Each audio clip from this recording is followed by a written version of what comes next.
think that with 1.5 hours, I will be through with the witness. Swear in the witness.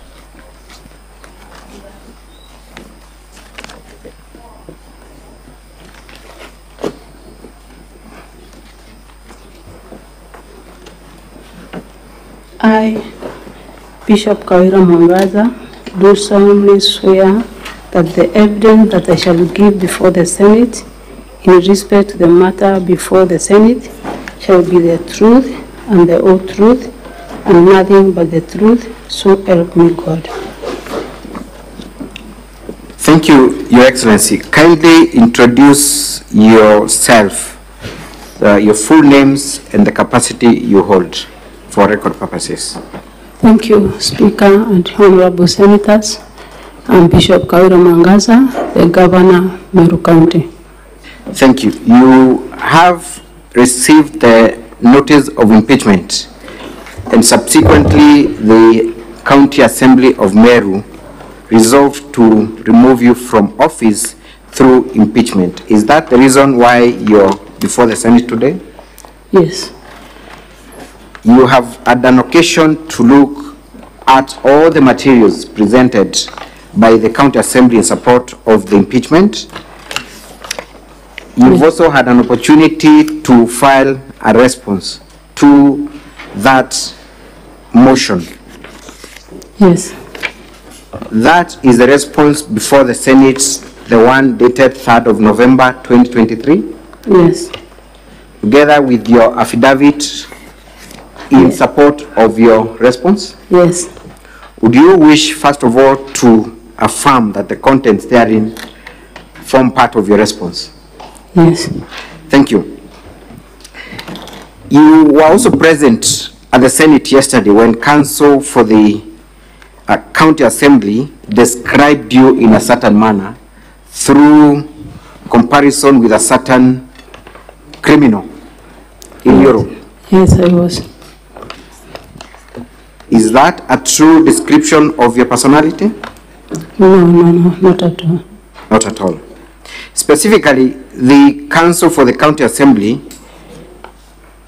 accused you of demeaning this House by making a mockery of the impeachment process that found you not guilty in December last year. Did you at any time make a mockery of the proceedings? Counsel for Governor. No. Yes.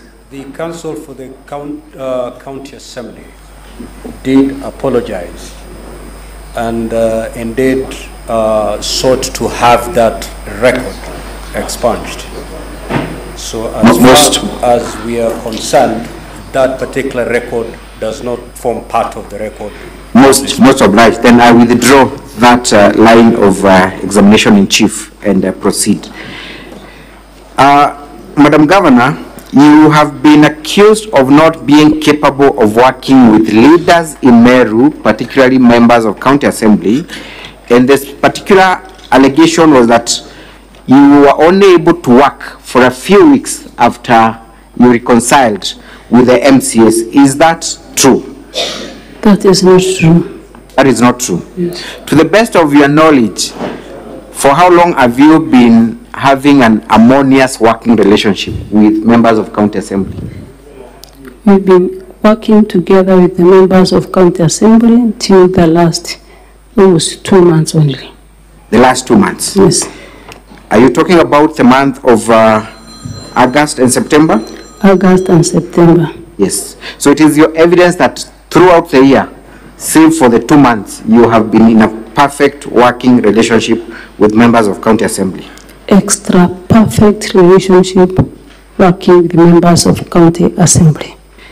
What made it possible for you to have this harmonious working relationship with the members of County Assembly? Did you have any intentional efforts to mend the fallout that you had with MCAs? Did you make any efforts after the impeachment?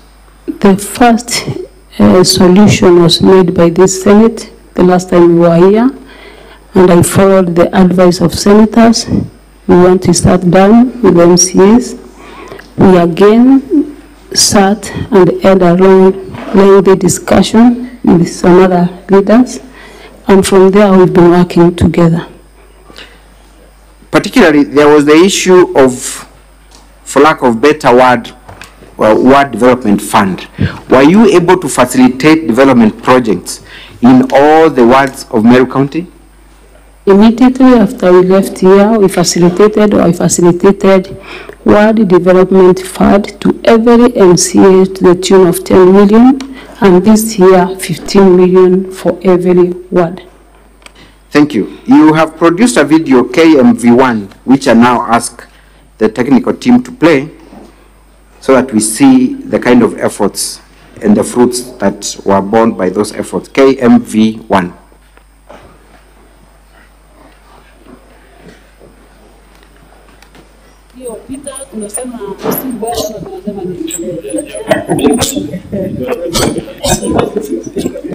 Yaliyopita si mbele, tugange yajayo. Sisi yaliyopita ni past.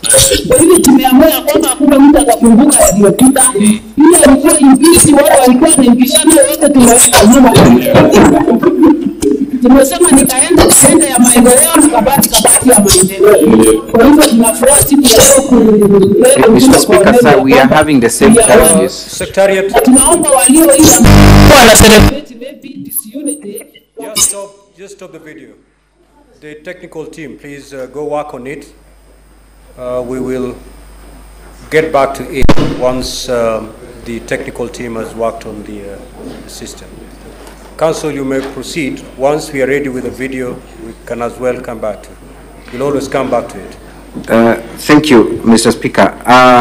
So then, Honorable Governor, we have just started watching a video that is not very clear, but can you try and explain to the Senate where you were in that meeting that has been recorded, who were the members present, and what was the purpose? We were in the premises of County Assembly of Meru with all the members, the 69 of them, and also the county woman representative was present, and we agreed that the past is over. We start working together for the sake of Meru. Thank you. And that, can you remember the date of? Council, I'm informed the video is now ready. Thank you, Mr. Speaker, sir. Play it. Tumeona ni vyema kuwa tuna embrace one another. Mambo yaliyopita tunasema si ndwele ama tunasema nini? Yaliyopita si ndwele, tugange yajayo. Sisi yaliyopita ni past. Kwa hivyo tumeamua kwamba hakuna mtu atakumbuka yaliyopita. Yule alikuwa impeached, wale walikuwa na impishana, yote tumeweka nyuma. Tumesema ni kaende ya maendeleo na kabati ya maendeleo. Kwa hivyo tunafurahi siku ya leo kuleta ujumbe kwa Meru ya kwamba we are one. Na tunaomba walio hii ambao walikuwa na celebrate maybe disunity wakae kando kidogo, maana tunasonga tukiwa pamoja. Hatutakubali kuweka tena nafasi ya watu kuingilia katikati yetu. We've kept our personal interest kando for the people of Meru. Mimi naitwa Ayubu Fundi, nikiwa spika wa bunge ya Meru, na siku ya leo ni furaha kubwa kwa sababu ile shinda kidogo tulikuwa naye kati ya ofisi ya Governor, Excellency Bishop Kawira Mwangaza, na bunge ile naongoza hapa, tumefika, hiyo maneno imefika mwisho. Sema kulingana na uongozi wa His Excellency William RUTO na deputy wa katika chagua, tulianza kuongea wiki moja imepita, na siku ya leo Mama Safi awimelepa akatumwa na His Excellency Rigathi Gachagua akaambiwa akuje tumalize ile maneno ilikuwa imebaki na kila kitu umemaliza. Amen. Kwa hivyo sisi tunataka kuambia Meru na Kenya mzima ya kwamba sisi tuko kitu moja na tumekubaliana kwa miaka 4.5 ile imebaki tutafanyia watu kazi na tutakuwa timu moja. Amen. Na tunasema asante kwa President Rigathi Gachagua kwa kuona ni vizuri Meru iongee kwa sauti moja. Na Governor ni mali nikisema wewe kwa siasa wewe ndio kiongozi na ndiye mkubwa yetu sisi zote. Na sisi tutakuwa nyuma yako, tutakusupport wewe ukiwa mama yetu na ukua baba yetu. Ndio Meru ikae vizuri kana kama Meru akarebweka. Thank you and God bless you. Jina langu ni Evans Mawira Karia, MTA wa Mitungu na kiongozi walio wengi katika bunge letu la Meru. Familia Meru. Na nataka kusema leo ni siku kubwa sana kwa Wameru. Sababu tangu tufanye uchaguzi hapa Meru, tukachagua governor, tukachagua MCAs, hakujakuwa na amani na hakujakuwa na kuelewana katika upande wa bunge letu la Meru na upande wa governor Excellency Kawira Mwangaza.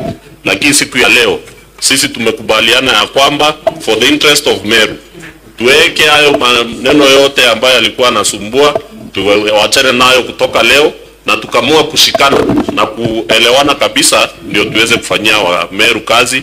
Na sisi kama bunge letu la Meru tumeambia gavana wetu kwamba sisi tuko tayari yale ambayo yote yanahitajika kufanywa na bunge, wale mawaziri ambao hatukupitisha, wale chief officers ambao hawakuweza kupita kuletwa katika bunge letu, supplementary budget na mambo yote ambayo yanahitajika sisi kufanya kama bunge, tuko tayari hata kama ni kuanzia kesho ndio tuweze kufanya make sure that Merians do receive their services that they do need so much. We can stop there.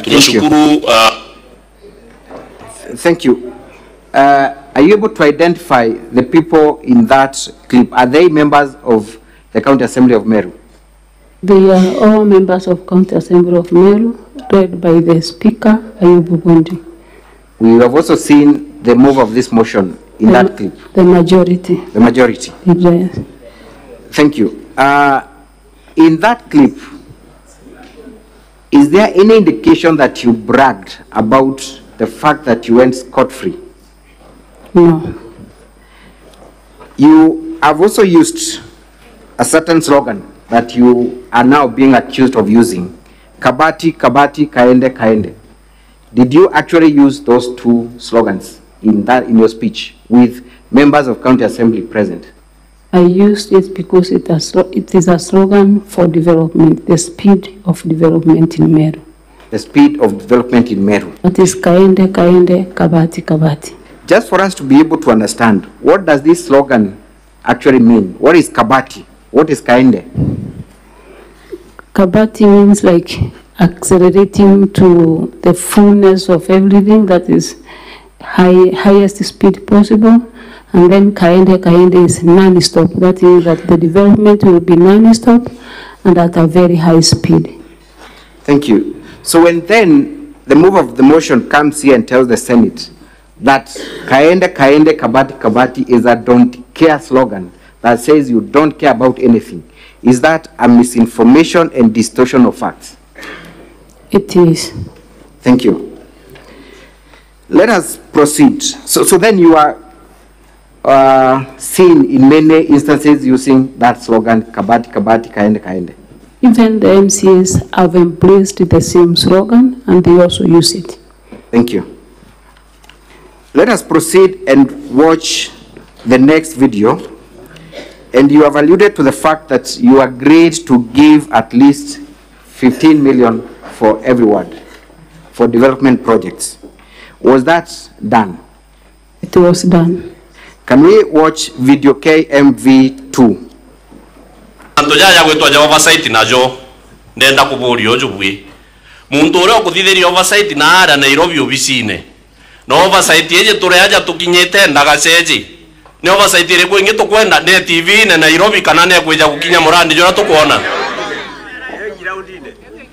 burenda oversight ya groundine kana burendera yo obicine na ara Nairobi Ebenya mantu jajo tinda gwetwa oversight kairi turogire batu turi mbunge ya Meru no tubatwe itwe tunengeri mandate MCA no nengeri mandate ya kuthithia oversight ya mirandi yonde ya county government ikatiba ya Kenya no boba nengeri isheria kinya report irera thoma ya control of budget etibati kwamba gwita ara senate kamba kuja county assembly ya Meru report ire thithagia oversight ya senate ni report yake ya auditor general netira uma kwa mantu jaja ngibaturugire oversight ikaniritwe na siasa tufanye nini atutaki itwagirigie ntugita kwa DTF na ara mitungu mantuja utheru wa bioro na kinya babu na ibonete mantu bioro bira biaki na ndi twakire plant na aria bioro bira biojura bikeja bikandrinwa igaikwara mitungu project ya million 17 tingaringe nipe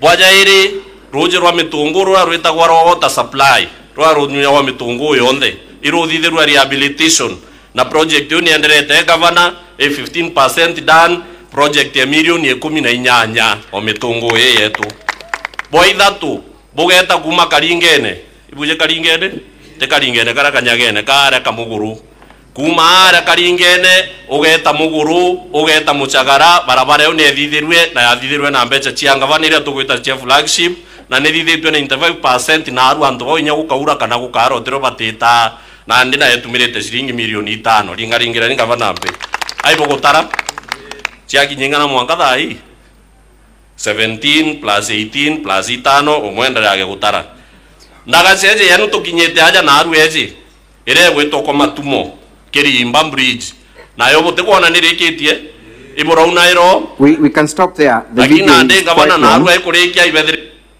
Thank you. Madam Governor, who is the person making that speech in that video? The majority leader and the person who was the mover of the impeachment motion. That is Honorable Evans Mawira. Yes. You are also seen in that video. Yes. Kindly, are you able to recall the date and where that event took place? I can't recall the date, but the event took place in his own ward. Which month was that? I don't remember the month. You don't remember? Yes. Is it recent or? It is very recent. Very recent. Yes. Thank you. Mawira seems to be making certain remarks about your performance. What is he saying? He is very right because he's trying to praise the work that we do in Meru County. One, for the 10 million that we usually give forward development and the flagship projects. What I do as a governor is I go around all the ones and then give the list of all the development projects to the area MCA to read to the people, to understand, and to also for us to be accountable for the funds. Every ward we do a visit with the area MCA, and I usually carry a booklet of the projects, that is ward project and flagship project for the area MCA to read to the people to understand what they are doing. And that is what exactly the majority leader is doing in his own ward. Can you recall the number of projects that he is mentioning by name that have been done in his particular ward? On that particular day, we were opening a bridge. He was talking about the roads done and also the boreholes and so many other things that we did with more than 50 million. Thank you. I've actually retrieved the date of that event. It was the 2nd of August 2023, isn't it? Yes.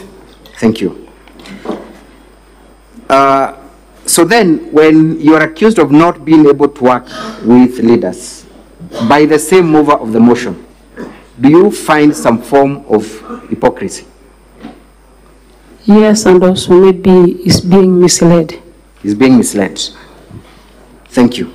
So as of 2nd of August 2023, the mover of the motion thought that you're perfect and you're in good working relationship with at least all the MCAs. Yes. Thank you. Let's move to KM3.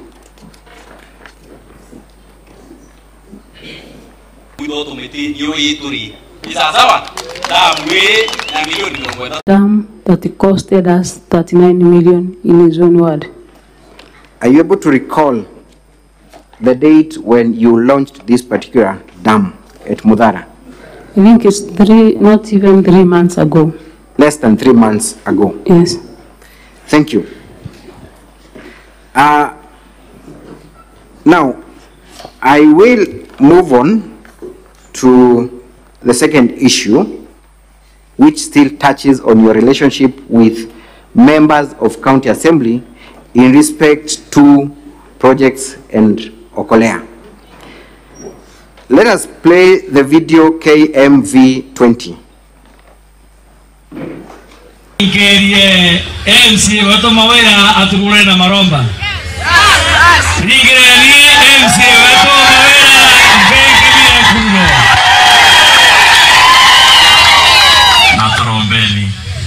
Ewa mwathani mutura moyo wora wombere ndine eguru wombera biro byona wana bira bityona kwa toya muthenya jupere ya mezo ya kumuthenya jona hapa tuyamwe na ndina hapo ndangu angeja na njekwa na kanisa kwa kuchokeka ndibwega na mbona unalwa tena kirauni kile ndina kirauni kama amiu henu ndina kirauni ya kanisa Bwana asifiwe.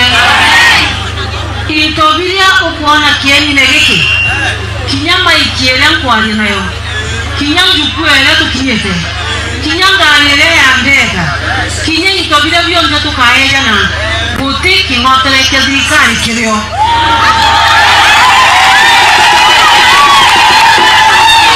inkwenda gushokeria ashore pause the video.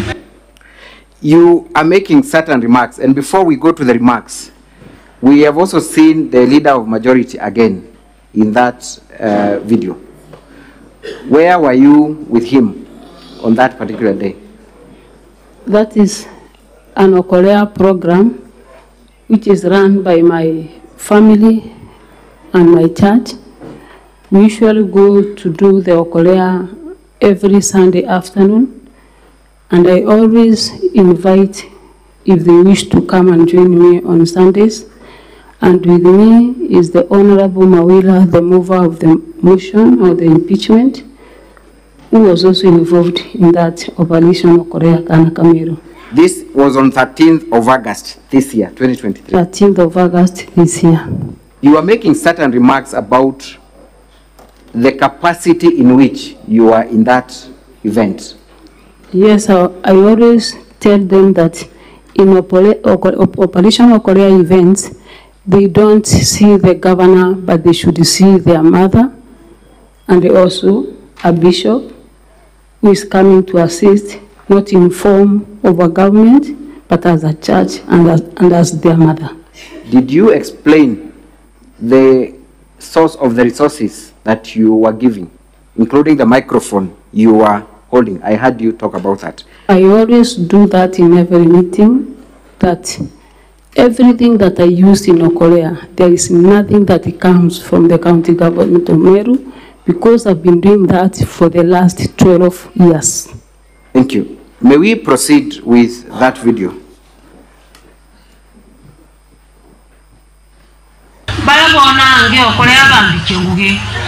Naru akarukire mtore ombokirie gitandene ni mheshimiwa wa Ntura yeje Evans Mawira. Mheshimiwa Evans Mawira alingalingire mwali kama pema mbeta kanisene aleta shilingi mwemwe ngiri igana lemwe. Ambera kinyawaga ongere ekirangalisia kumaguta kinyawaga ongere ongera merengeti ya bajojo nali ngalingirwa kanwe kabati kayana wena heshima watu bale aja tuena DMK tuena Aaron beza watu kaidi ndaike mwambe tutire hata uangi Wambere na antobara bakameme bamurike mwega na ba TV badikerie. Murandi jojo jwa Korea. Baatwi peto kuruka ya budget ira itangu kendene ya county ya Meru. County assembly ya Meru na ine mikagia mbunge de majority linda. Na ipo enda ku confirm na kukujira na gwikira kirore kute shilingi kinyemwe twakurukia ya mbeca cia thirikari kenda ya murandi na jwa Korea. Kwa ura kuria murandi jwa Korea kiuria aliuria manto ja muntu kiumbe murandi jwa gavana Kawira Mwangaza na family yawe na kanisa yawe na ikyo naro bukuva tote kwa ya mando mengi ja thirikari nundu naro murandi jwa ringithia ngea jwa ringithia muntu jangi no tweri jwa ringithia ndo bara bayo mabati totingire tora to amerengeti ura kuma na makopokobo aja na ura kuma na mattress na mando ja ujakare sawasa. Thank you. I think we've had enough of that video. Thank you. Madam Governor, again you are heard and using the same slogan, Kabati Kabati Kaende Kaende. Yes. The members of County Assembly were again present. Yes, Did they join you in that slogan? they joined me in that slogan. Did they understand the meaning of your slogan? They well understand the meaning of the slogan. Honorable Kawira is also making certain remarks about the funders of Okolea. What is he saying about who funds the Okolea program? He says, as the County Assembly of Meru, they are the ones that pass the budget, and they have never passed any coin to be utilized in the Okolea program. It is purely my project to assist the disadvantaged people in our community. And he, as part of the well-wisher, that very early morning, gave me 100,000 shillings to fuel my vehicles. So he contributed towards your charity project? Yes. Let us now move to the next video, 1C, and see another member of County Assembly. I think it's in the same event, you will confirm. 1C. Bwana Yesu asifiwe. Gavana wetu na Ntwanda bene bonde, Bwana Yesu asifiwe, nisalimie mahali ulipo. Bwega sana. Oni betawandie MCA wa Bogeta West na Baruguru. Na nande bana batudinga tete kanyuma ibaije itoiketie gavana tiru. Lakini nande nindo onokire. Na umasauru nande betaba Paulo. Nande wasema ni nani? Obeta MK Paulo. Na nande nindo ngere tiendeshi ya mama. Na to atisho monoto kera watoka le opposition angana ndeto ni ngogera opposition. You can pause there for a moment. Thank you. Who is the person making those remarks? He is the MCA, and he was the mover of the first impeachment. He was the mover of the previous motion. Yes. This again is on 13th of August this year. Yes. Do you in any way seem to have any disagreement with the mover of the previous motion?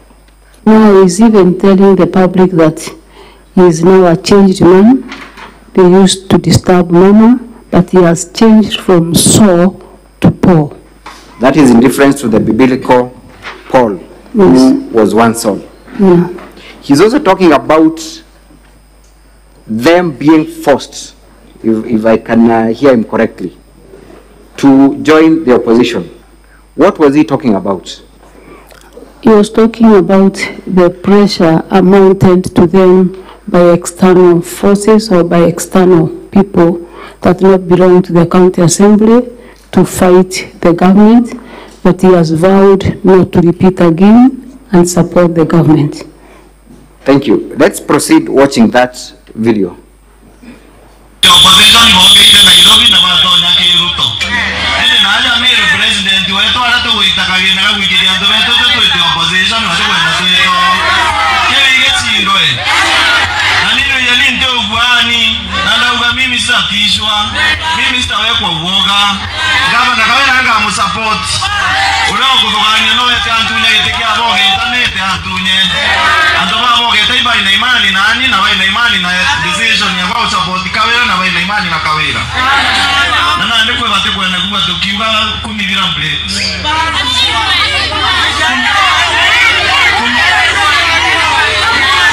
Abo andekera. Kumibira mbele sietio mbako avoidwa. We can stop there for that video. Thank you. Honorable DMK Kiogora says, mimi sitatishwa, sitawekwa uoga. What was he making reference to? He was making reference to the leaders, the national leaders, and also the party leaders that were telling them to keep off from supporting the government. And also he is also talking about the Kumebila breaks, because the people of Meru have started another slogan again, Kumebila breaks, and they were warned as MCAs not to continue saying Kumebila breaks. So he's telling the people that come from Nairobi to keep off. They want development. Thank you. We will be moving on to the source of that pressure, Sosli. But finally, in support of your Okolea program, Let us watch video 1E. It's a very short video.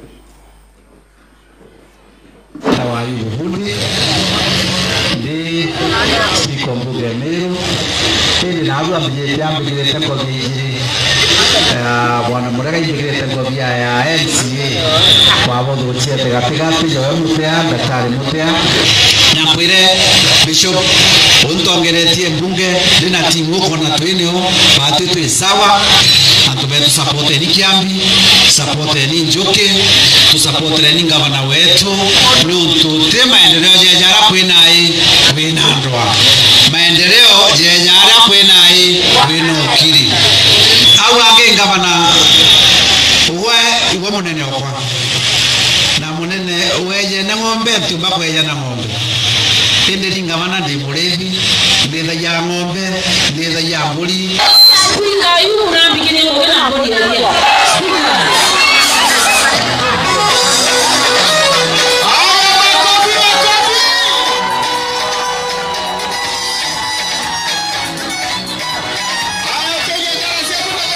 We can stop at that.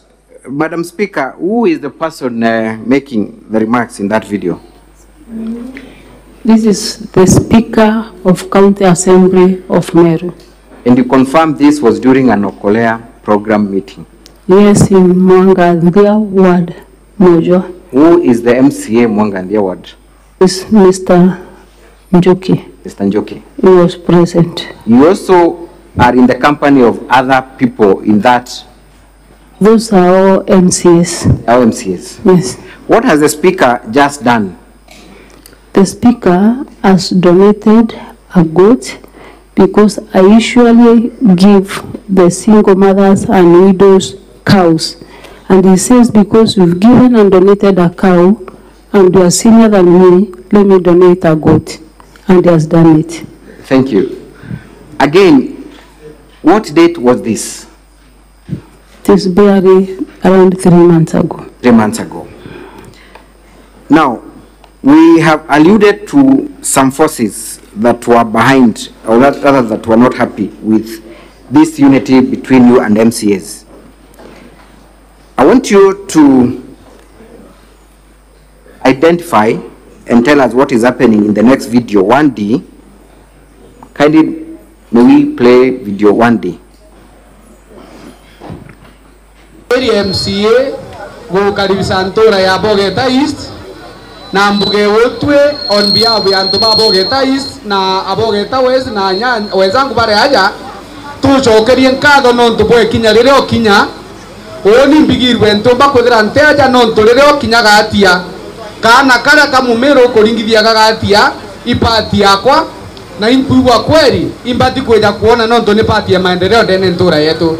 So ngabana we are so humble tugwiritwe sana batu tuli MCA tuli MPIDU na ikio tumio kuona na arwa tutena manto maingi na arwa intukwe gwokorea kana kamumero na mami umenye batu tuli MPIDU na ndenda ugire ngabana tukamukaria na inya na ora kumbikika kendo mbako boli trangugi no ndo twamwagia thayo tukona inya ya twamwagitie thayo ateja gaguku na nande mbigirwe toriro tukaria siasa ne nuje tembo kane remo muntu ondu okwoya maratasi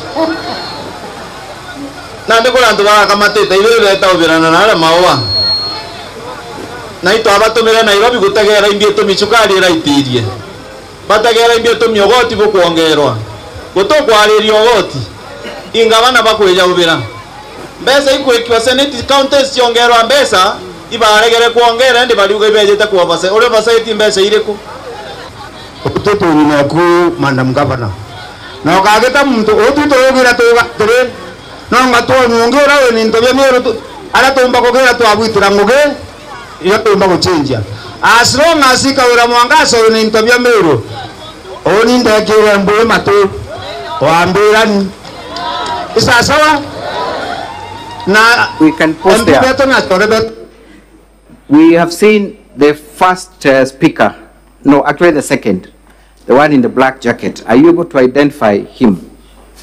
Is the mover of the first motion of impeachment, DMK Kawira. He is heard making certain remarks about Keberi and forces from Nairobi. What is he talking about? Is referring to the Meru MPs and also the senator that they should keep off Meru because they have their own leader, maybe referring to the end of state, and then the MCs have their own leader. And he says last weekend they were in a certain town named Maua, where they earned the kibiri, the starring stake or spoon, meaning the governor, and they are saying that they will not be part and parcel of what the members of parliament are doing. Thank you. So the honorable member for County Assembly, Abogeta West, talks about a force that is being advanced using the Kiberi tool. That is what he's saying? Yes. And he's telling them to keep off? Yes. Thank you. Let us move to video KMV 14.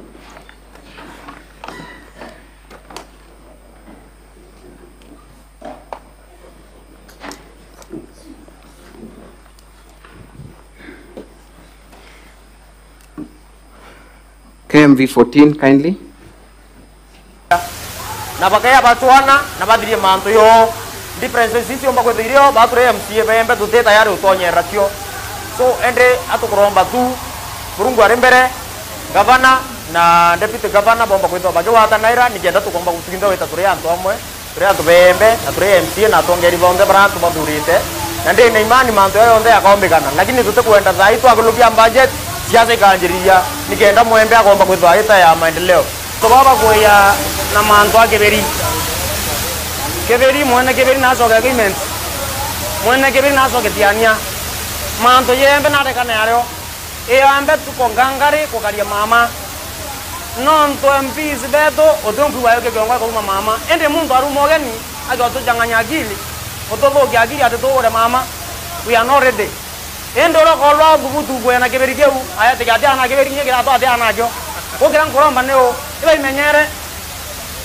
lakini okya kweli maendeleo wale tete wale maendeleo ende manto akeberi na ina keberi toto ogenda ne mbere yetu embe tuwatanirite embe ronde kumantonyire Mwangaza twegento kemwe noro kaingilia atasiarwa antu bonde baraba kwenda kurwa bare jegende baberanga mwegembe akugitwa mwegembe akudithwa lakini utinya mwegembe umwoku marateta nontore mwegembe wongo none tote makota Kawira Mwangaza nayo antu baraba kuja gutata bakere egembe re kuinyirwa ibakuma imenti bange bakumatigania babadiorokete asese kiberi badiorokachete chekegeri badiorokachete oversight you chonde nunto egembe wena regete nunto naije.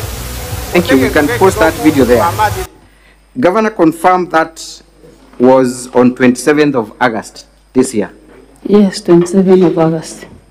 This year? Yes. Are you able to tell who the people speaking in that video are? Those are all MCs from Igembe, apart from one who comes from Central Imenti. The rest are Igembe MCs. They are making a specific grievance about siasa za Kiberi. What are they talking about? They are talking about the members of parliament who had just begun a movement by the name Kiberi, coming all the way from Nairobi to Meru. And they are warning them that they have been given work to do in Nairobi. They should continue with their work there and leave them alone because they have only one mama who can assist them to do development. Thank you. So this was 27th of August 2023. Honorable Governor, if then someone comes here and says that you only were able to work with MCAs for a few weeks, are they lying or they're telling the truth? That is pure lie. Thank you. We want to understand this Kiberi movement, siasa za Kiberi movement. And I want you to listen carefully to video 3A and see where or the source, the genesis of the Kiberi movement. 3A.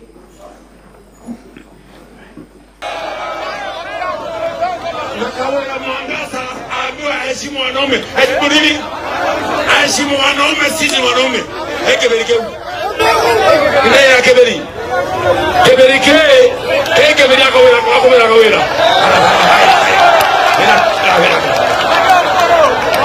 Keberi ya Kawira mio. Abelo na Roma alama. Kana keberi. Pero. Na kama nyembu ana boka. Ibokana bonoi. Ibokana tomo bere. Kinyaka wa. Are you able to even explain what he's saying?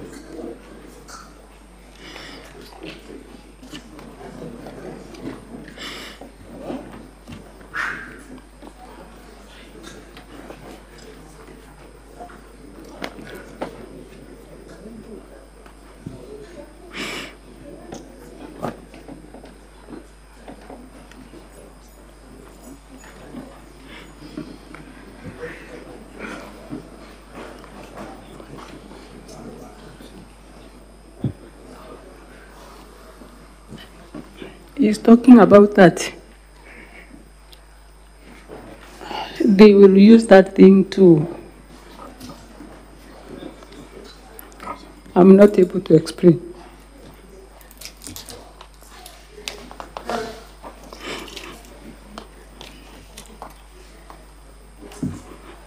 Because it has been done by so many men, and now they are ready as members of parliament, him being the leader, to do that to me. And he has recruited so many young men for the purpose of that Keberi movement, together with the deputy speaker of this house.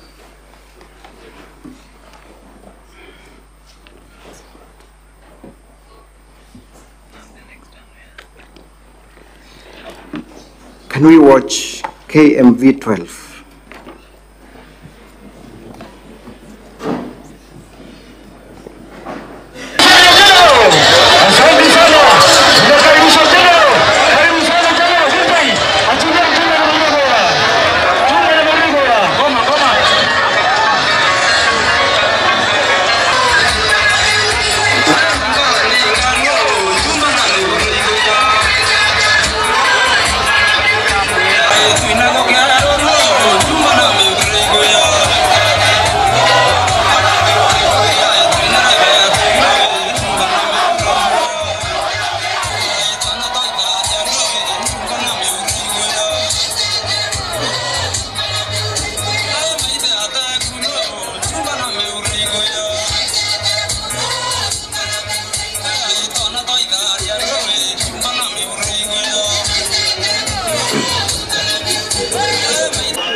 Tumetoseka kutawaliwa vibaya na mkora asiosiba, anafaa kuongezwa akapata kwa tumbo na simiti na mawe ndio asisikie njaa tena. Wangapi wanasema Kawira aende? Kawira mbae,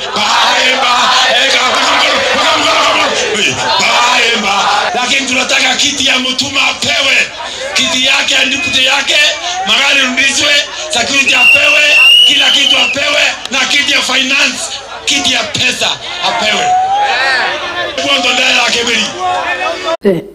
The honorable members of parliament and the deputy speaker of this honorable house is telling the public that I defeated the men, and in this case they are going to use that steering stick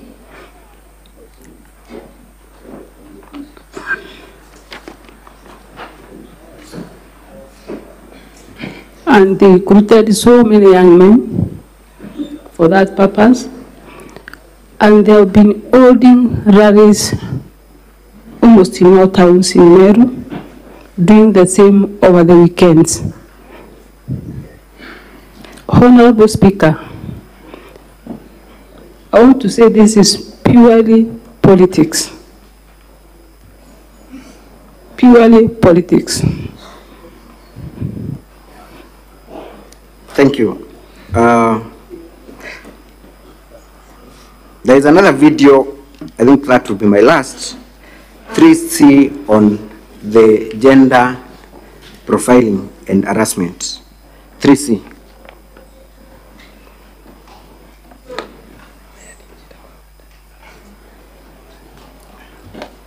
3C.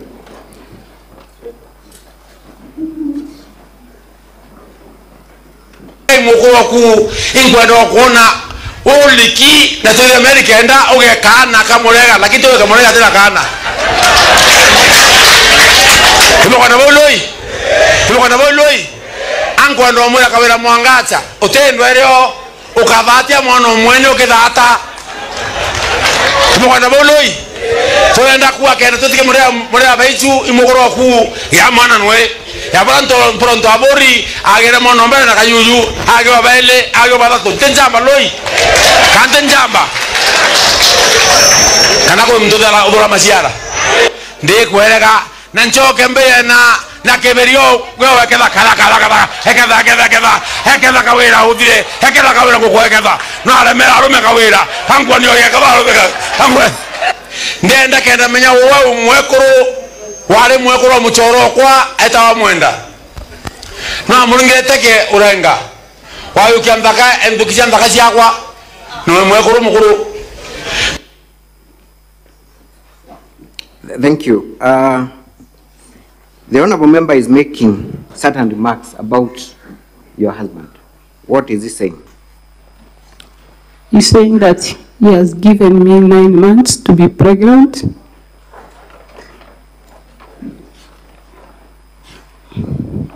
And if that is not done, he will do it via what is holding.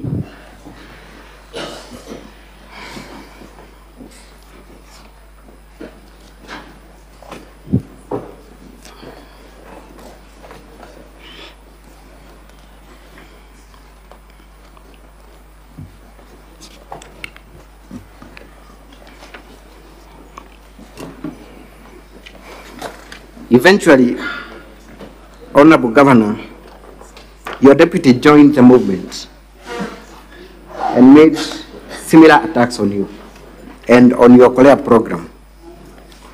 Can we watch KMV4?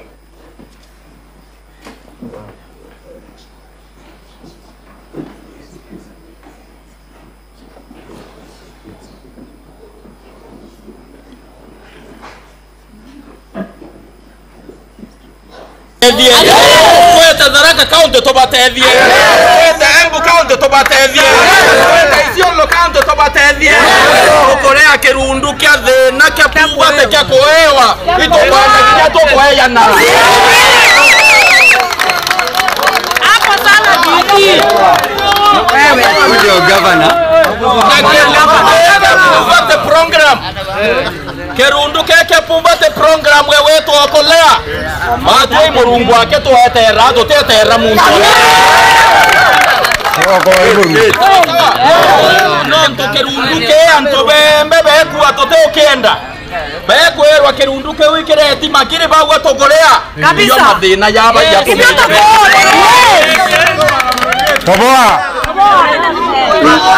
We can stop there. Thank you. Speak, Honorable Governor, that is your deputy governor. Yes. He's making certain remarks about the Okolea program. Yes. What is he saying? He's saying that the Okolea program is a poverty program. They have refused it in their area. The area which area is that? That is Igembe South, where he comes from. So he's telling members of his ward to reject the poverty program, that is Okolea, and they should not be ready to receive anything in terms of Okolea. And Honorable Speaker, to add to this, for the last 12 years, I've been doing the Okolea, and this gave me favor before God. And my deputy governor, who was just a prison askari, God gave us favor because of this program.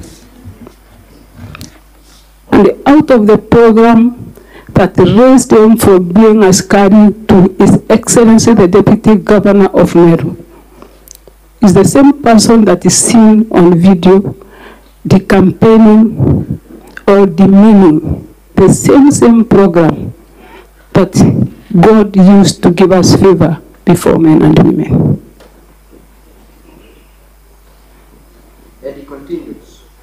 And he continued, and we watch KMV 15.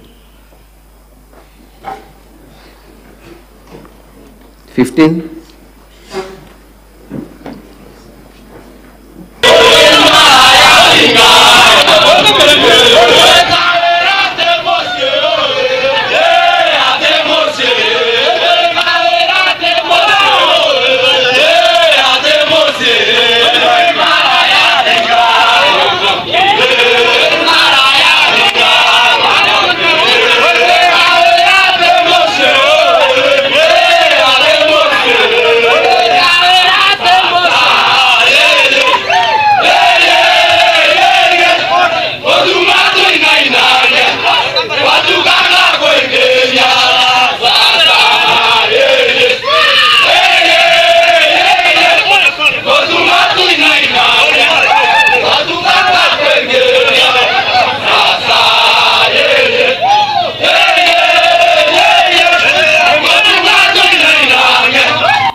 That video was played yesterday, but for your sake, can you explain what the youths are chanting, led by your deputy governor?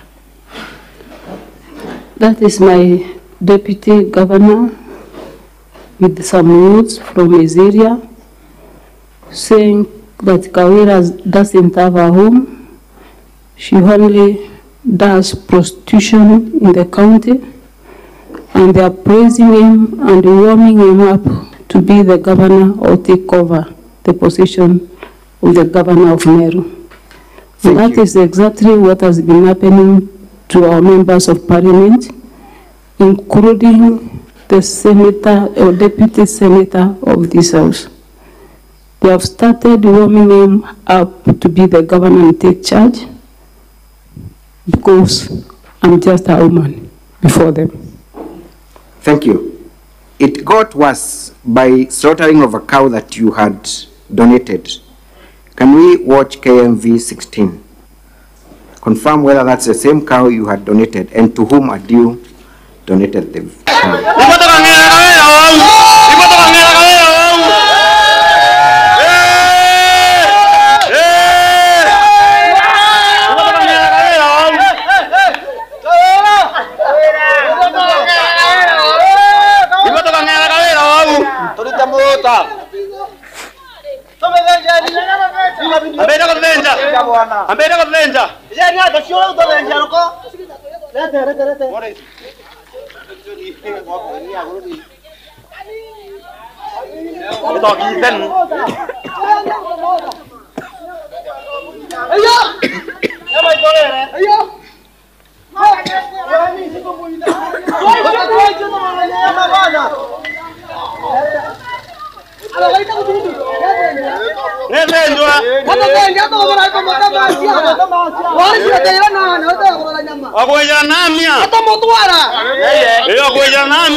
We can stop there. Thank you.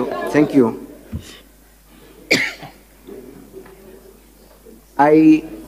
Forgive me if I'm wrong, but I see like the cow is still alive as it's being slaughtered. Yes. Was that the cow you had donated?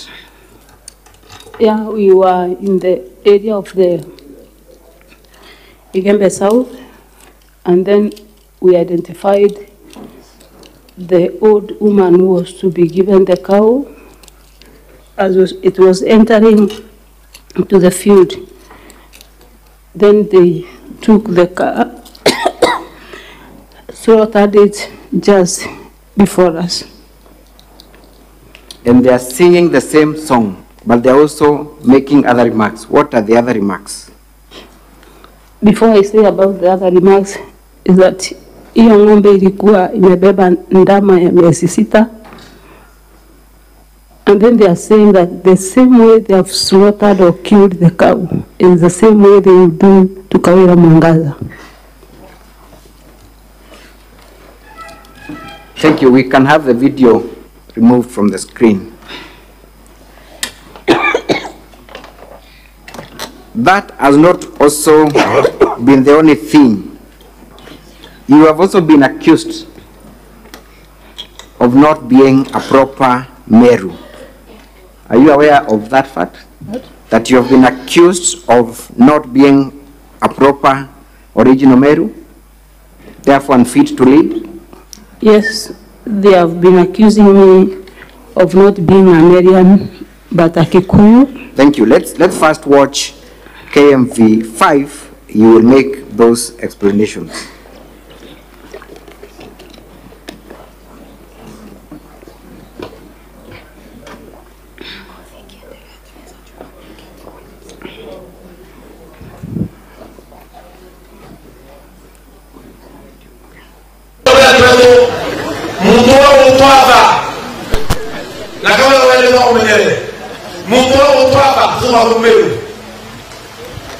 Ina ideka wa Mwangaza aita wajona kuna vya zaidi ina aita mugure hello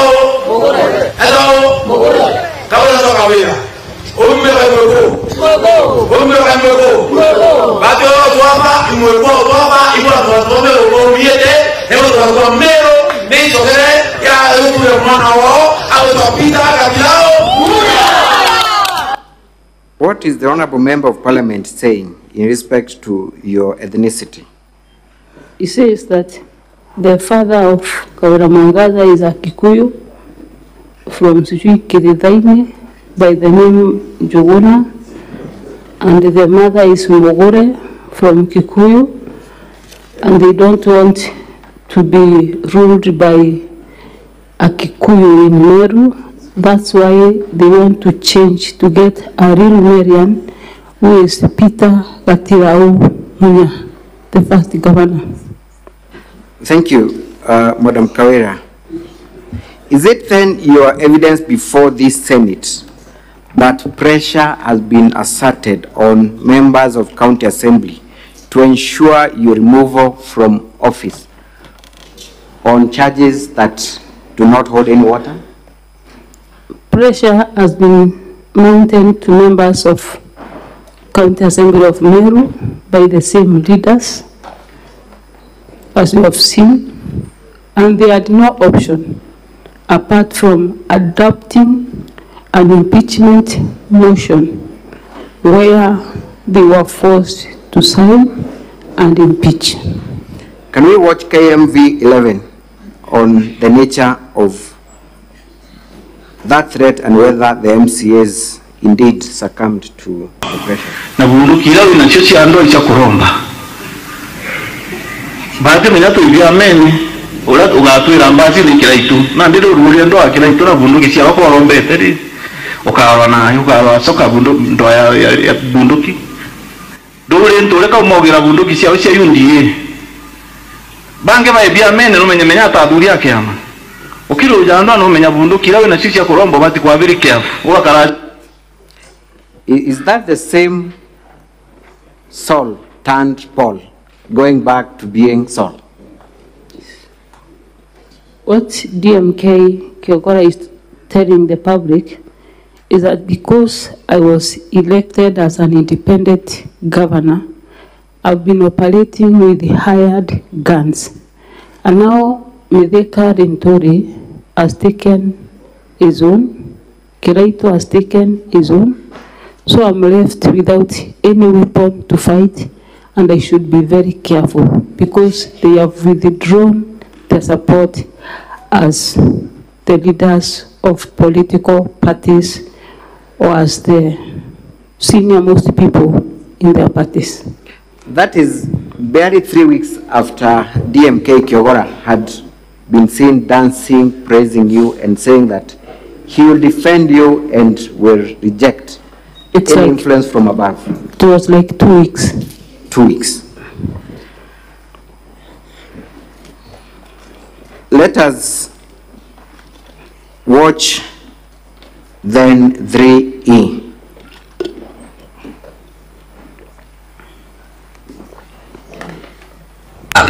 Tukuwa watu ila tukiama kia UDA no tudugani withdraw support tukwete mwagata kwa majority rinda to withdraw as nini mando jondo tukulidire kire ku support kira assembly tukiama no to withdraw membership betu na bati ku support kaire.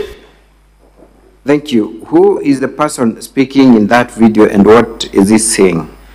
Is the Honorable Senator, Deputy Speaker of this Honorable House, and he's saying that he might withdraw or is ending to withdrawing support of UDA members from being part and parcel of my agenda of development in Meru County. Was that withdrawal, threat to withdraw, made a reality? Indeed, after I spoke that, after 3-4 days, it was made a reality. Let us watch KMV9 on whether that support was actually withdrawn. KMV9. Must prevail. Number 9, we officially withdraw our support from the governor due to recent events and our proven inability to lead effectively. Our deaf honorable members are instructed not to in any way associate with the governor in person, Honorable Bishop Kawira Mwangaza. Number 10, we express support for the impeachment of Governor Kawira Mwangaza for the best interest of the people of Meru County and commit ourselves without reservation to this cause, which we commence forthwith. Number 11, we support CS Honorable Medical Tourist political leadership and endorse the proposal to make him the county's spokesperson for a unified voice of Meru County. Number 12, we applaud the newfound unity among political leaders except Governor Kawira Mwangaza for the sake of peace and development. Thank you. KMV8, I think that is self-explanatory. KMV8.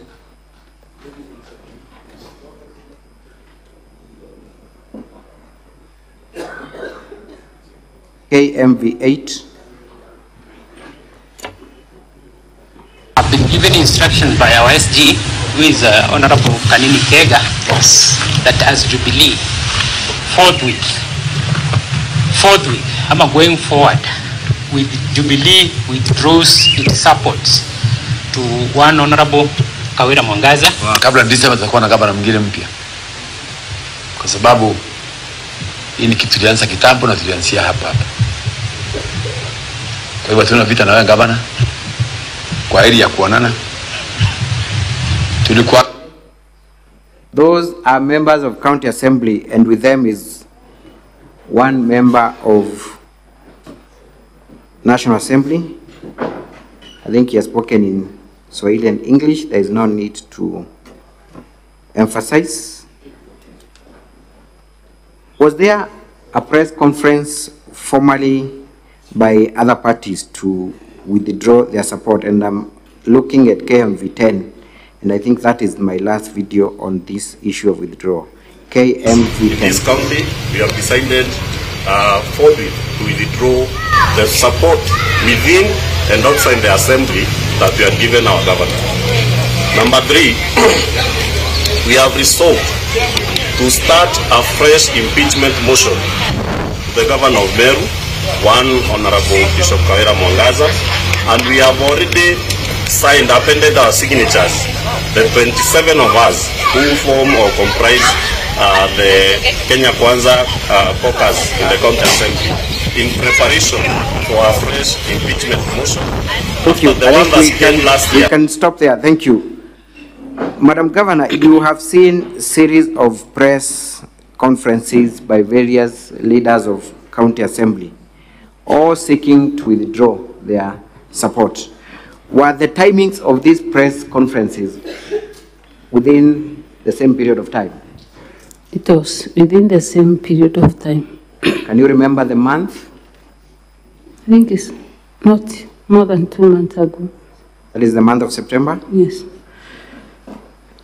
What do you attribute towards the sudden change of heart from you being their darling, being a performer, being their mother, to now castigating you in the manner they are doing, to the extent of them withdrawing support? Is there anything gross you did to provoke them, to the best of your knowledge?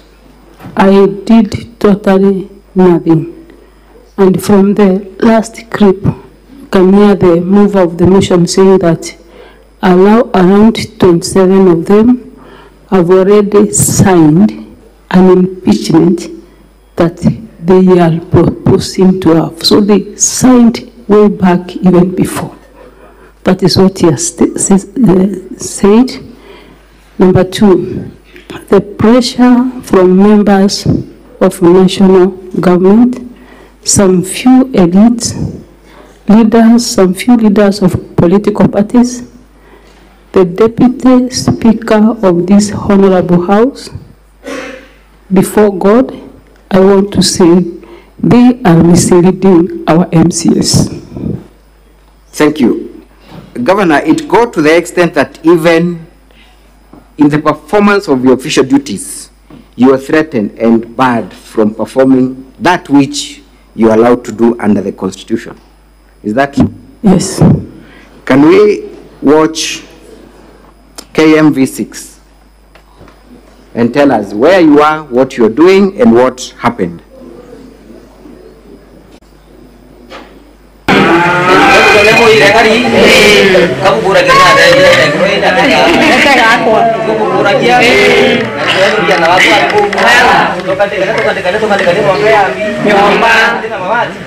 You can pause there for a minute.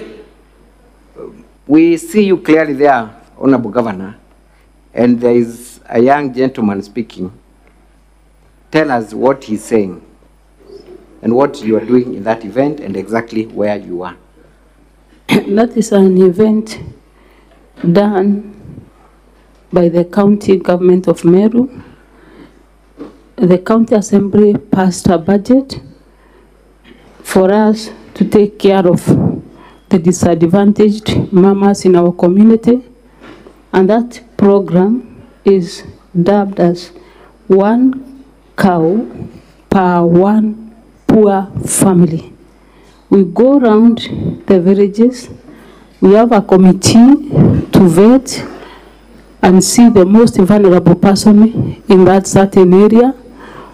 We take a cow to the area and give or donate as government to that particular person that has been vetted by a committee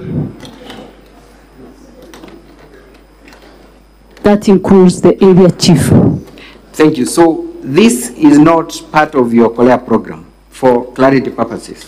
This is not part of my Korea program. My Korea program we usually do on Sunday afternoon, and this is an official duty, a program that has county government employees and done purely by the county government of Meru. 1 cow per 1 poor family.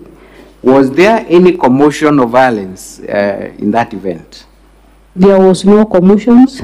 We started with the prayers, as you can see, and we went silently, we did not even advertise. Those are just the neighbors that saw what is happening and came just to see. You confirm this was in the homestead of one of the poor Meru women? It is in the homestead of the beneficiary. Thank you. Can we watch that clip again from the beginning all through to the end?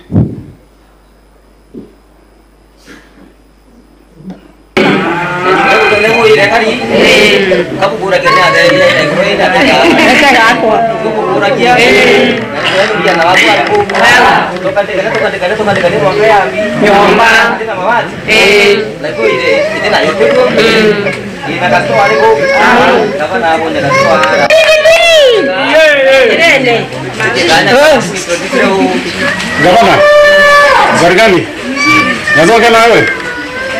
Kuja tuongee. Ngoja tu tuongee.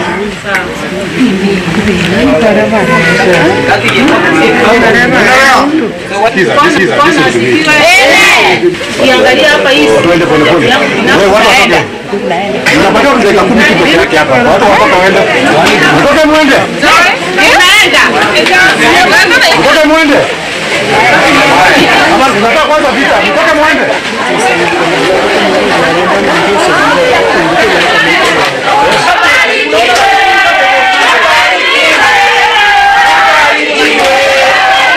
Huyu ananibebea nini? So madam, what the rest? Amenibebea nini? That is the question. Nimeongea na yeye. So, Madam Governor, this is an official function of the head of the county. Why are the police disrupting your function? The same leaders.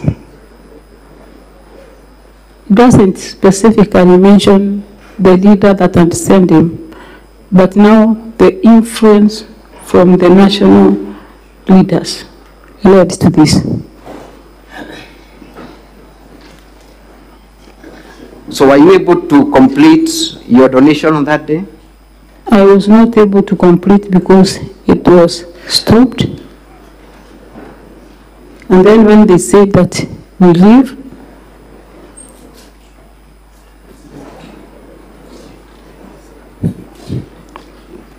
we tried to explain.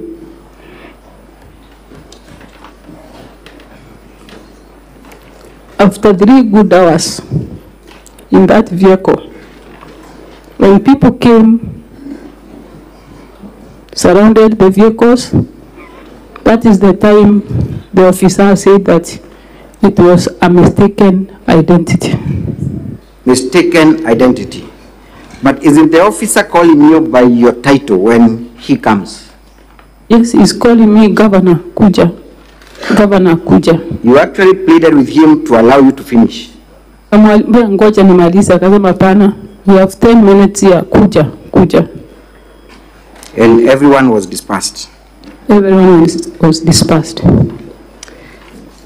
That was, if I'm not wrong, a day or two before the impeachment. Can you remember the actual date?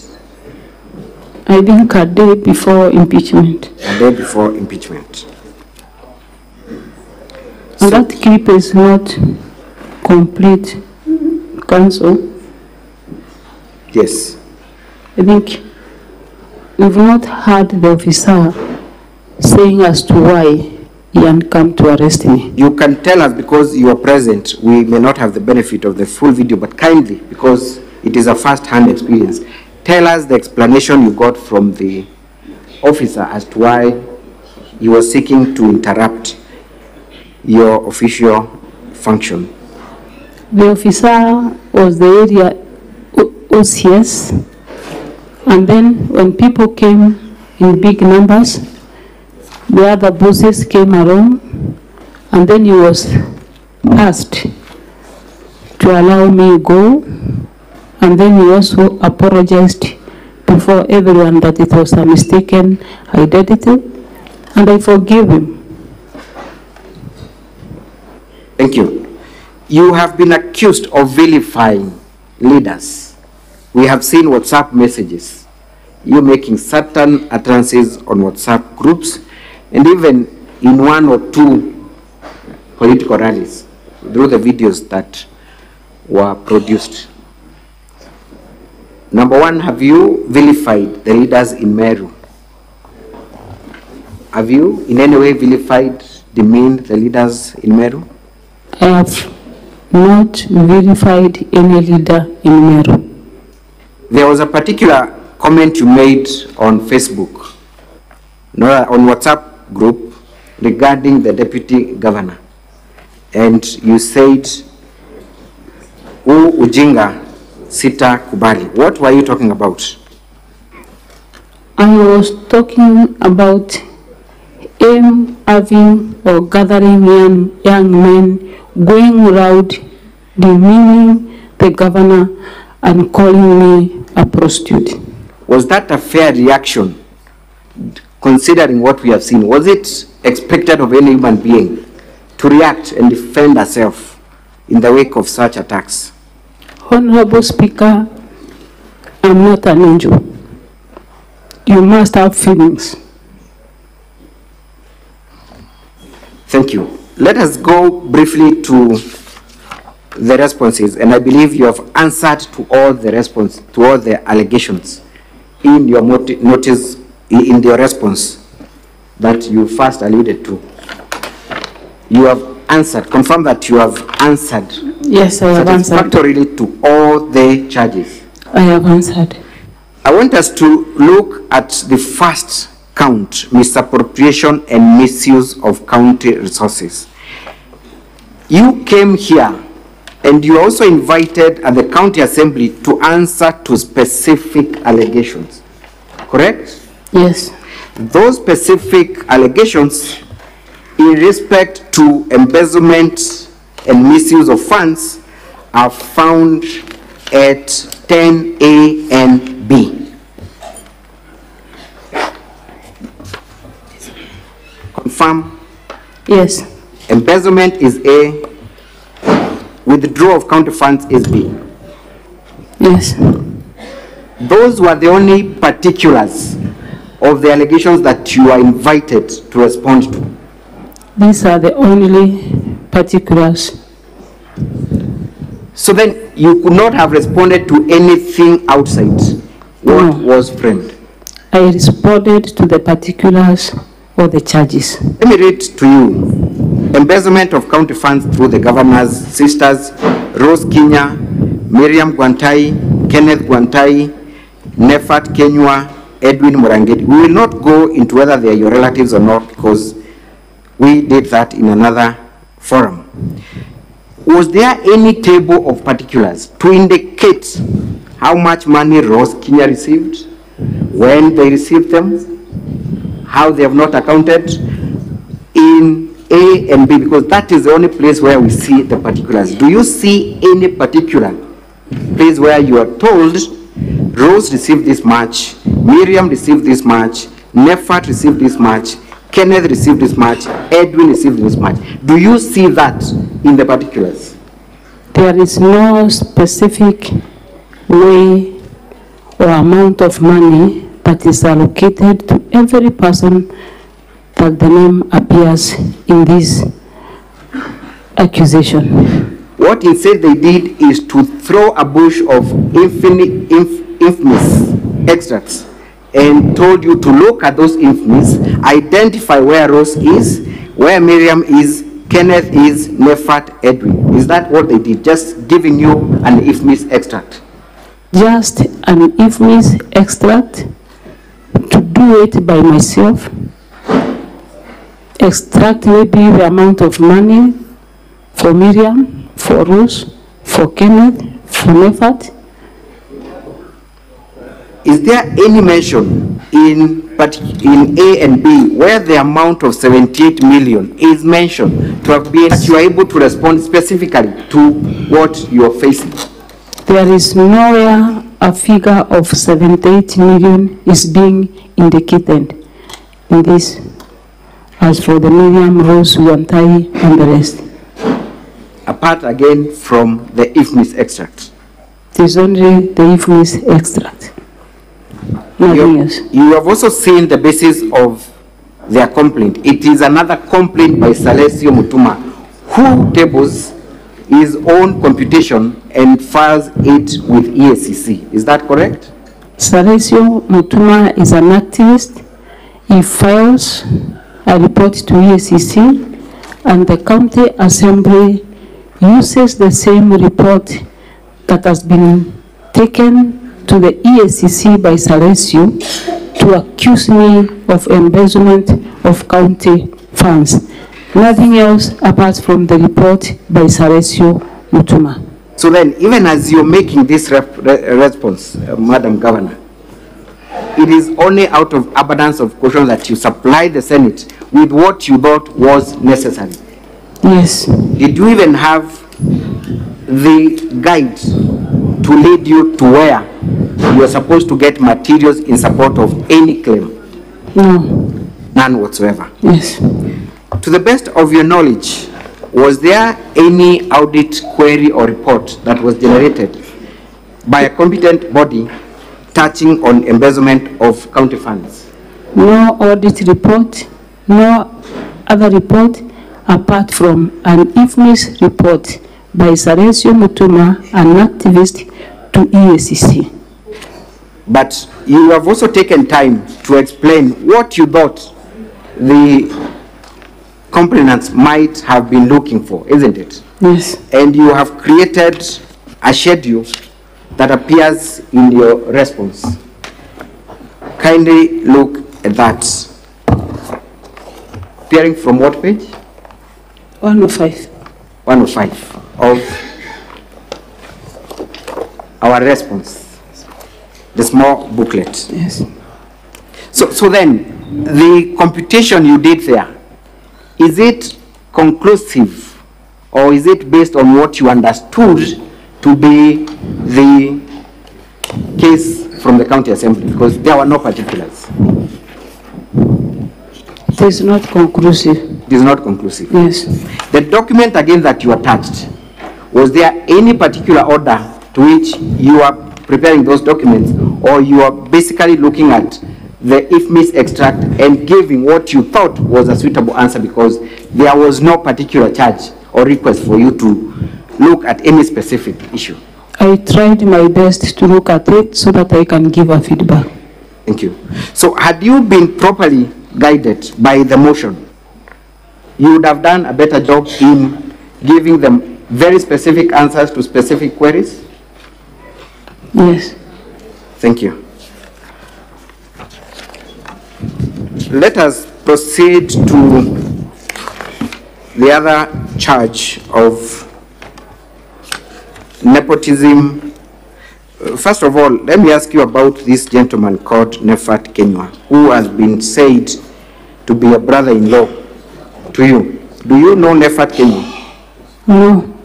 He's an employee of county government of Meru. He's an employee of county government of Meru. Is he married to your sister? None of my sisters are married. Your sisters are single. So then Nefat cannot be your brother-in-law? No. Edwin Mutuma, is he your nephew? Nephew rather to your husband? No. You know very well the relatives or rather siblings to your husband? I met him around 4-5 months ago. That is Edwin? That is Edwin. Yes. Yeah. So he's not, again... he's not a relative. He's not a relative.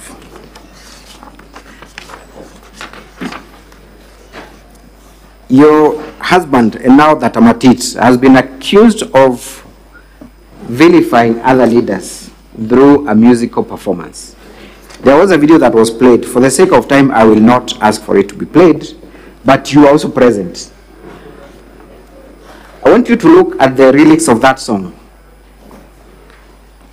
And even before you look at the lyrics, you were present.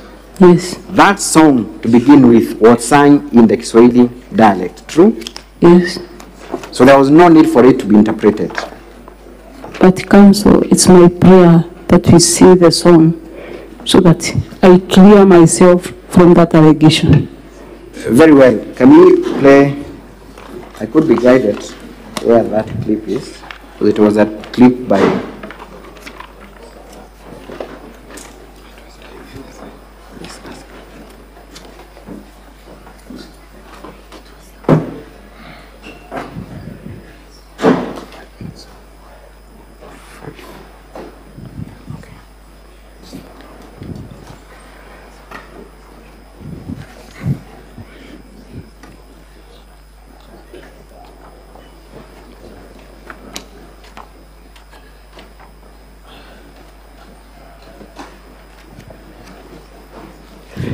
As we wait for the song, Madam Governor, we will watch it.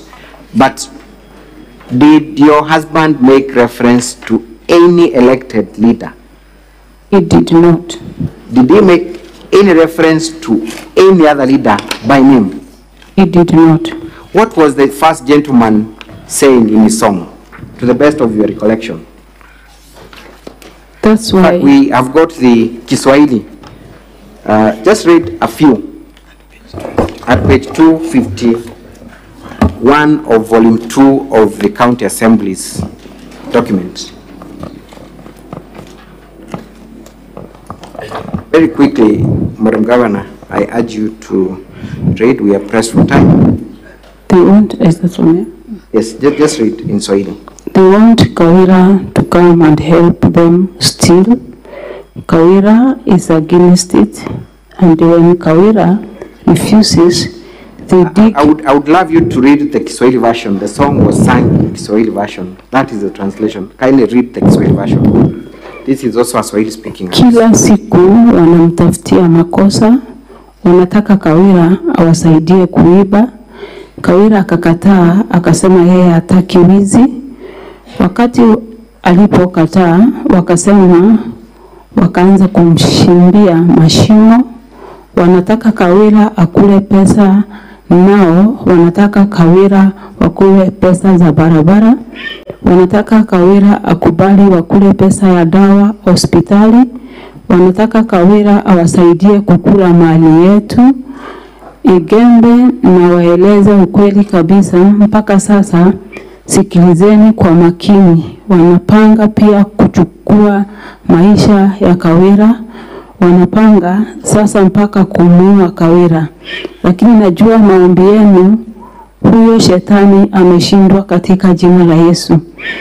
Ati walikuwa wanasema tangu ile wakati ya impeachment ya kwanza, Kawira hajawahi kunywa chai kwa mikahawa ya Nairobi.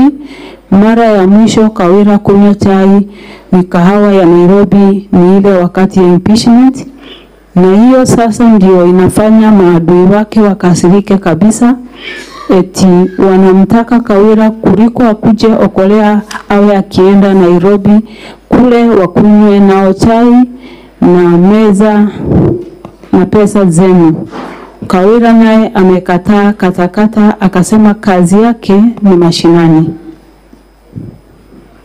Wenye wivu wajinyonge. Wenye wivu wajinyonge. Is there anything demeaning or targeting any leader in those lyrics? No, nothing. No leader is being targeted or mentioned by name. Is it true that you're facing a threat to your life, that the first gentleman in a musical performance passed that information? It is. Is there anything wrong in that, in your husband coming to your defense when your life is in danger? He should come and defend the wife. Thank you. You have been accused of particularly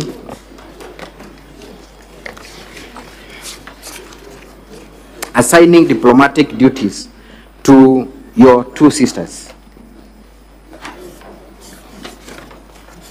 unqualified sisters.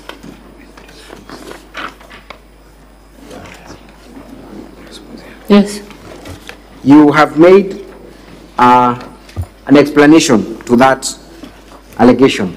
Can you point out where that response is? It's in page 10.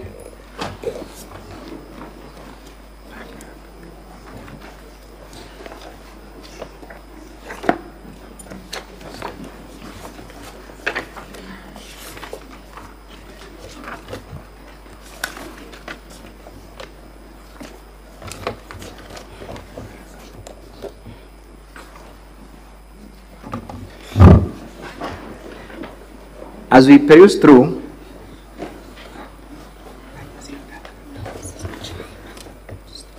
Mr. Speaker, sir,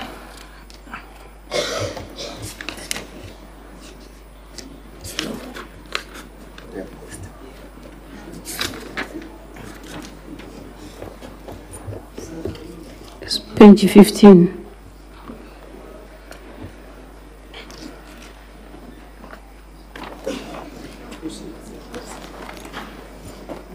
Mr. Speaker, sir, I note that my time is up. I'm seeking your indulgence for just 30 more minutes for me to wind up. You need an extra 30 minutes? Yes, indeed. Most humbly, Mr. Speaker, sir. I can proceed. Thank you. Tell us the response you have offered to the allegation that you assigned your two sisters diplomatic duties.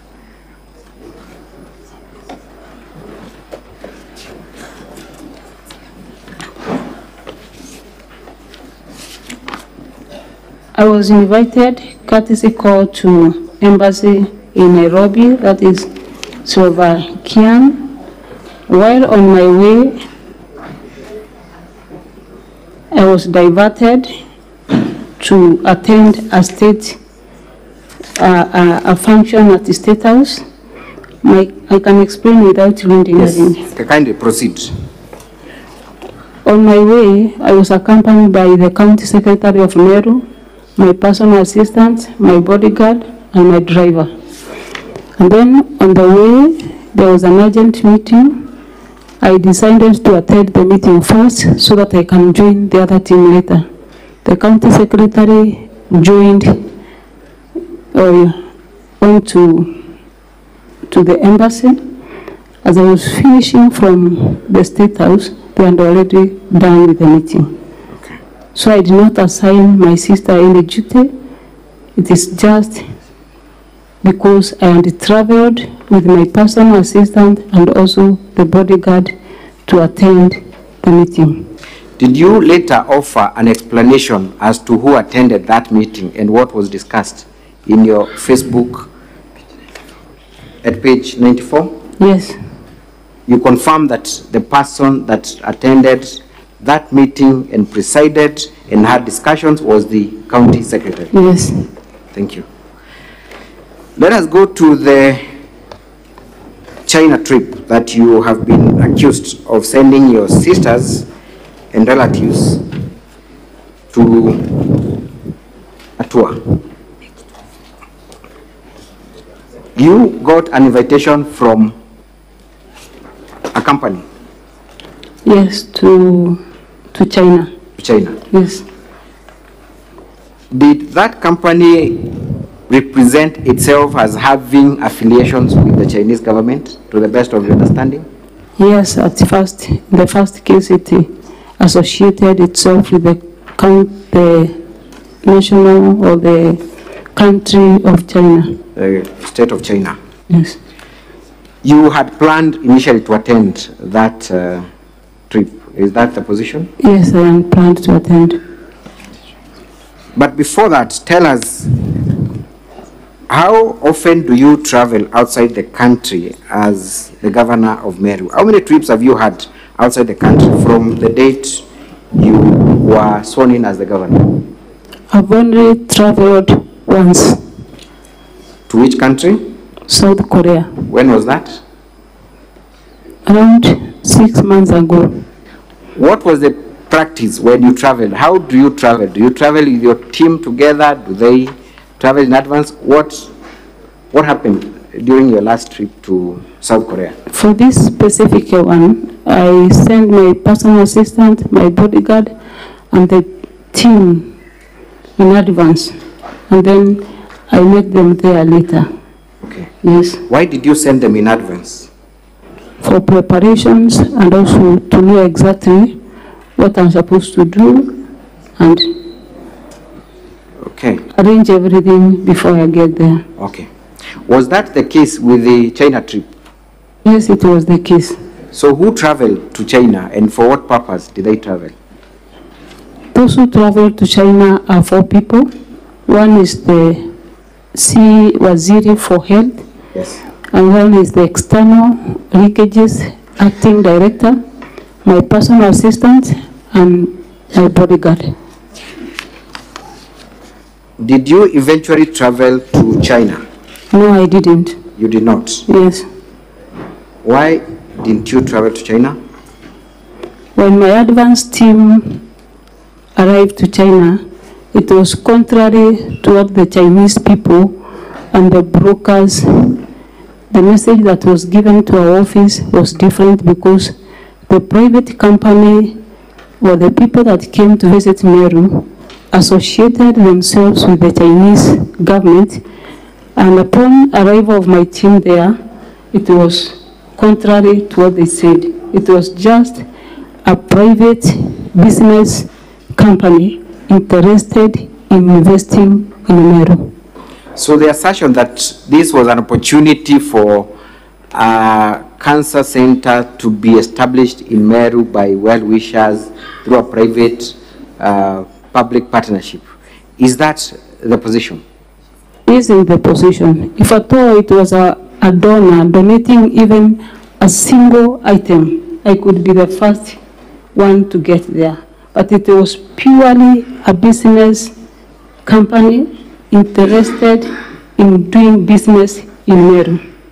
You have read the affidavit of your CCM, George Gekunda. Yes. He explains clearly that they even discovered that the people who had invited you did not even have a physical office in China. Yes, I've read it. That they took them through various companies that manufacture items. Yes. Could not prove that they have any affiliation with any of those companies. They did not have any. Was it then safe for you to proceed to China with that information having been availed to you? To me, it was a waste of time, even though the company was offering full sponsorship. But now, going to China just because of assisting some people to come and do business in Meru, it wasn't a priority to me. Thank you. You have been questioned why the CEC or yourself did not seek any visa clearance to China. Do you have a Chinese visa? Yes. Yes, you do. So there was no need for you then, for the CS to ask for a visa to be provided. You already had one. Thank you. The governor, the deputy governor, has also accused you of arbitrarily relocating his office from next to your office to another block, changing the locks. Let me just read specifically. Number one, he is accusing you of arbitrary reduction, suspension, and withdrawal of budgetary facilitation. Were you in any way involved in reduction and withdrawal of his budgetary facilitation? No, and I cannot do that. In our office, we have AIE Older, who used to be the chief of staff, and he does, via other officers, facilitation to our travels, facilitation to our offices, and it has been done according to the way I know things. In fact, yesterday during cross-examination, it was discovered that one Nefat Kenya received a lot of facilitation on behalf of the deputy governor. Is Nefat Kenya an administrator in the office of the deputy governor? Yes, it is the deputy governor himself that suggested that Nefat Kenya to be the administrator in his office. Thank you. You have been accused of threatening the deputy governor to inflict bodily harm against the governor. And this is in reference to one of the WhatsApp group that you said, nitafinya kieleweke. You remember that WhatsApp group, WhatsApp post? Yes. What were you talking about when you said, nitafinya kieleweke? You were also accused, to combine with that, of mobilizing jeshi ya kumaliza deputy governor. What were you referring to when you said choma jeshi? Specifically council.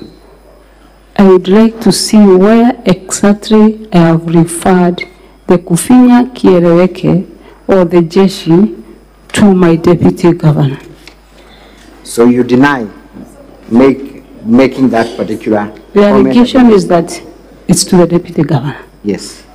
Where exactly have I referred to my deputy governor? Thank you. Who then were you referring to, or what was the context? I was referring to the kind of things going around in Meru County, the type of bullying that is going around. Of course, as a leader, you have to respond to some of the issues that goes around. Kufinya kieleweke What's wrong with that? Thank you. So you were not making any reference to I was not making any reference to any particular person. You have also been accused of forcefully breaking, entering and ransacking